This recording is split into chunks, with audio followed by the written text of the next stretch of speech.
आवाज़ आया, बहुत ज़ोरदार धमाका हुआ था ना, तो हमने यही सोचा ट्रांसफार्मर जल गया होगा, लेकिन आवाज़ बहुत ज़ोरदार थी ना। जब बाहर आया तो देखा टैक्सी, लाशें पड़ी हुई थी।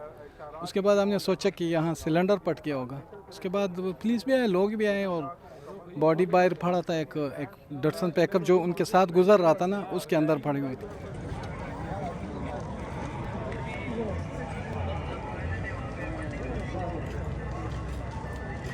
एक पुलिस एहलकार शहीद हुआ है, कुछ राहगीर जख्मी हुए हैं और